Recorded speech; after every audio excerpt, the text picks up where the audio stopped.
REDD in the past. So I just stop there. Thank you. Thank you. Tashar Pearson, can I ask you what you think of the agreement, and is it going to work, and is it something that's going to deliver benefits for your people? Thank you. First of all, I wish to take this opportunity to say that I feel very privileged to be here and to have my input. Yes, we believe about the agreement. We believe it can work, and things can only work when all the stakeholders participate and have knowledge of what is happening. So we believe it can work. We believe the indigenous peoples in Guyana have a very important role to play. We have been participating in all the discussions, and we have been talking, and we're getting ourselves to better understand what is happening. I being here today tells that the indigenous peoples are really participating in the policies of Guyana. There is much more that I can tell you about the indigenous people's participation and how we hope to benefit and how we know we will benefit some. Thank you very much indeed. Rosalind, can I turn to you and ask you what your reaction is? I need to go up there, actually. Off you go. Yeah, I've got to. All right. First of all, I want to thank President Jagdeo and Yvonne Pearson for being here and for being prepared to engage with us in this open way. I think it's very encouraging. And secondly, I wanted to actually respond when you said you see NGOs in two camps. It's, some see the opportunities, some see the risks. I think clarify where Global Witness stands on this. I think we see both, okay? And we do see it as an opportunity. We also see the risks. And so what we're trying to do is address some of those risks early on and in the work that we're doing. So, we were in Washington at a dialogue meeting about 3 or 4 weeks ago that Chatham House held with WRI and RRI. And at the end, a question was asked, who in the audience sees REDD as an opportunity and, put their hand up. Who sees it as a risk, put their hand up. I actually wasn't sure. I think you were there, Alison, remember? And I actually wasn't quite sure which to do, And in the end, some people actually put both hands up, And I think that sort of really sums up how we perhaps see REDD. But I wanted to start off, I wanted to address actually two issues. One is governance and one is monitoring. And these are two issues that are key for Global Witness. And I'm starting with a slide here, which is on illegal logging, just to give some example of where the different countries stand, as in 2007, on the issue of illegal logging. And these pie charts show total timber production, and that's the whole pie. And then the white part is legal timber production, and the red part is the proportion of timber produced in 2007, which was considered illegal. And as you can see, Guyana there, it's not the worst. Okay, in fact, I think PNG takes the prize, and out of all the countries there, that's Papua New Guinea. But the level of illegal logging is significant and is of concern. So that was one issue that we wanted to flag.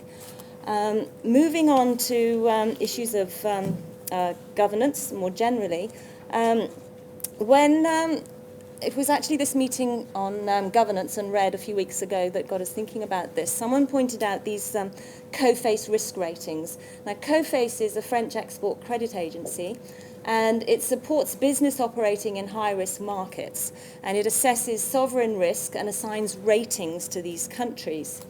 And there are two types of ratings, country ratings and business climate ratings. So this is purely something for the private sector, right? And there are 7 levels within the ratings. They run from A1 through to D.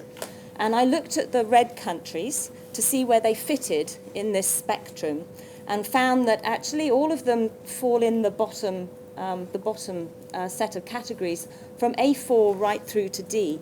And and to give you an example, A4 were the best, and so an example from the indicators, essentially the institutional framework has shortcomings. They are acceptable but occasionally unstable business environments. So that's the sort of the best environment that you're talking about in terms of the countries engaging in REDD. And a D country was described as a high risk political and economic situation. Business environment was very difficult, and the institutional framework has serious weaknesses. So then we looked at some of the REDD countries, and this is where I wanted to raise the issue of governance and really ask how this is going to be addressed in Guyana, and actually not only Guyana but other countries that are engaging in this process. Because if you look, I've highlighted the top, where we have Brazil, Panama, and Mexico, and I think everybody knows that even in those countries there are problems. And then at the bottom, Cambodia, CAR, Democratic Republic of Congo, and Guyana all came out as DD in these risk ratings in business climate and sovereign risk. So I just wanted to raise that as an issue that perhaps needs to be addressed. So how do we see some risks to REDD? And I think one the President raised already, corruption. One, I think that there's a spectre of this which perhaps people aren't addressing, but we're going to need to address down the road, and it's what we're calling carbon crime. Two types of this. It's the sort of the type what we call carbon cowboys, so people who are going around with fraudulent certificates, and there's been a little bit of this happening already in Brazil and Papua New Guinea. But later down the road, we may have to address the involvement of organised crime. And I think these are the issues that really haven't been thought about enough yet. And what about monitoring? Well, we think that, I was very happy to hear that Guyana, and I do know that Guyana has been developing quite a rigorous framework for MRV, that's measurement, reporting and verification. But I do think, and this is not just a question of Guyana now, I think this is more generally within the REDD discussion. There's been a real focus on carbon, so the measurement of emissions and removals. And why I've actually taken this, I took it from someone else's slide, in fact. It was who's on MRV, but I think all the focus has been on the M of carbon, so the measurement of carbon to date, okay? Little focus on the reporting, very little focus on verification, and which is where a lot of us think, the rubber will hit the road. And there's been not a lot of attention to date paid to how we're going to monitor issues of governance, social issues and impacts, environmental integrity, the drivers of deforestation. Now, I think these issues are now actually being addressed in the FCPF, and we're seeing progress there. UN REDD has been raising these issues for quite some time, but it's actually not being reflected in the wider negotiations. But so saying, a few weeks ago, when we were in Washington for the Forest Carbon Partnership Facility meeting, and James, who's sitting in the front row, presented Guyana's proposal on MRV, you could see that, we had felt up until that point that there had been a lot of focus on the carbon, it had been on measuring the carbon, and that these other issues, what we call elements beyond carbon, hadn't been addressed.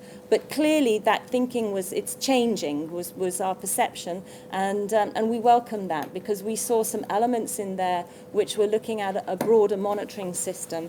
But I think I highlighted two issues perhaps which still need to be thought about, and that is how will governance issues be addressed in a monitoring system, and how will social impacts be monitored as well. So those are two more issues.